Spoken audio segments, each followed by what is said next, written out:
personally speaking, those Masons who do get out, I get a lot of my Masonic books from them. They just hand over their Masonic books that they've gathered over the years. They give it to me. This way I can sit down, I can pour through it, and I can keep on revealing more truths to these people. So Lord willing, they'll be able to get saved and get free from what Satan has shackled them with. Especially those people who are stuck in the Illuminati. Those are the most deceived people upon the face of the earth. They are told there is no way out. You try to get out, you will be killed. And the truth is, yes, I'll tell you right now, if you leave the order of the Illuminati, within 24 hours they have nothing less than a $10,000 bounty placed on your neck to anyone in the Illuminati who can collect it. They don't care how, just so long as you execute the person. Now in my case, I lost count after 20-something different death attempts. You just lose count after a while. I mean, I've been shot at, I've been poisoned, they've tried to run me over. They have, according to the last person we got out, a $500,000 bounty out for my neck. Oh, but I'm not worried. I'm not worried. I've got nothing to worry about. I mean, think about this. God has infinite foreknowledge. He knows the exact split second of time somewhere down this road that I'm going to die or I'm going to be called up in the rapture. Now, no matter how powerful Lucifer or his cronies in the Illuminati believe they are, no matter how strong they think they are, they cannot alter what God has already foreseen 1 second more or less. So why should I get a gray hair?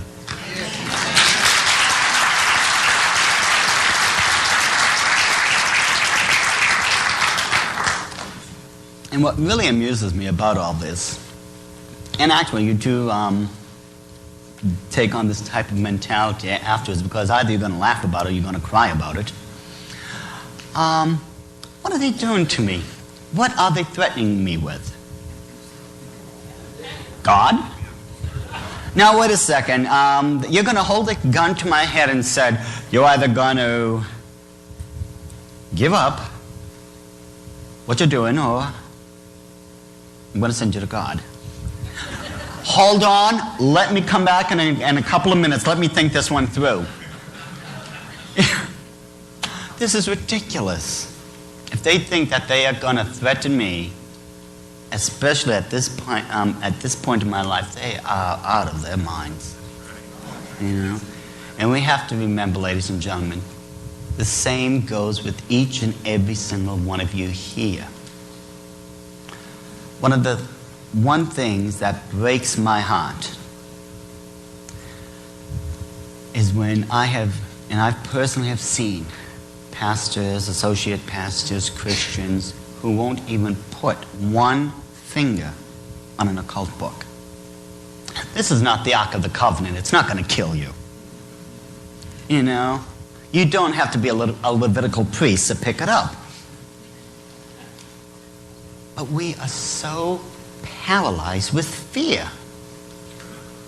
And this doesn't make sense. I thought fear was of Satan and not of God. Well then, why are we afraid? More people tell me, do you know what these people do? Do you know who they're worshiping? Do you know what those witches and... Well, yes, I have a pretty good idea.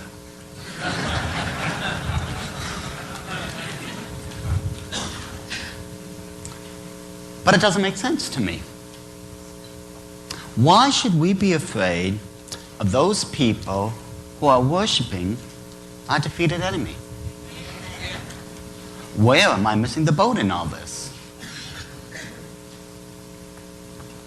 Maybe it's me. Maybe I'm just getting old. In order to understand the order of the Illuminati, you have to look at it from three perspectives. It's not one single thing. If anyone says one thing defines the Illuminati, forget it. You have to understand their religion, their politics, and their finances. I think when we say finances, if I just say the name Rothschild, that should be sufficient. But of course there's some other old bloodlines with a lot of old and dirty money. Rockefellers, Kennedys, DuPont, the Onassis. There's a lot of old, dirty money that goes back into all this. When we look at the occult part of all this, we have to go back all the way to about 3,500 BC, the Tower of Babel. Now we all know that basically at the end of the Great Noatic Flood, Noah, Mrs. Noah, well, I didn't know her name, Shem, Ham, Japheth, their wives, all of them got off the ark and all the animals got off with them. Now the problem was, the animals were multiplying faster than the human beings. This was a problem because, you see, these were no longer the friendly, docile, will pet the lion type animals. The curse had already hit the face of the earth. The Garden of Eden was already over. These were man-hunting, flesh-eating creatures. Someone had to come up with an answer because we were on the bottom of the food chain. We became the endangered species. Well, this is where Nimrod comes into play. You read scriptures, you'll find out that Nimrod was a mighty hunter before the Lord. But what most people don't realize, you see, this is an Old English word. And I'm an Old English person, so I can tell you that. The word before means against. Nimrod was not a mighty hunter for God. He was a mighty hunter against God. So you find out that in the occult world, the male god, or who's known as, that part of the aspect of the of witchcraft, he's referred to as the god of the hunt or the stag god. Nimrod was a mighty hunter before the Lord. That's how he became known as the god of the hunt or the stag god, among other names. He and his mother, Semiramis, came up with a brilliant idea. They had a city built and they had it walled in. This was the very first walled city in man's history. It was known as Babylon. 7 others came about because of it. You'll find out that in the Bible it says, and this was the beginning of his kingdom.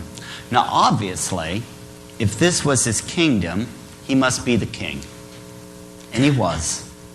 His mother, Semiramis, was the queen. What no one realized back then at first is that through Semiramis and Nimrod, the occult religion was started. This is where we get the occult, is from these 2 people. They co-founded this religion. Nimrod's uncle Shem found out about this. He took Nimrod outside of the city of Babylon and killed him. He chopped his body into little parts and dispersed those throughout the other cities as a warning to anyone else who would ever dare to mock God in this fashion. This was not going to be tolerated. You don't mock God like this. Semiramis, being the smart cookie that she was, took the occult religion and pushed it underground. Now, to put this as gently as possible, just to show you how sick Nimrod and his mother were, and again, I'm going to say this as gently as possible, they were sharing the same bedroom. Now, while she was underground, Semiramis had her son Nimrod elevated to God status. He became, as I just stated, the god of the hunt or the stag god. His symbol is the 5-pointed star. Semiramis obviously then must be a goddess. Her symbol was the crescent moon. Whenever you see the crescent moon and the star together, it's the symbol of the co-founders of the occult religion. While she was underground, she had her priests and priestesses. She told them that she was having, get this, an immaculate conception. She was having a baby without sexual intercourse. Now this was not going to be any ordinary baby, you see. This was going to be Nimrod come back in another form.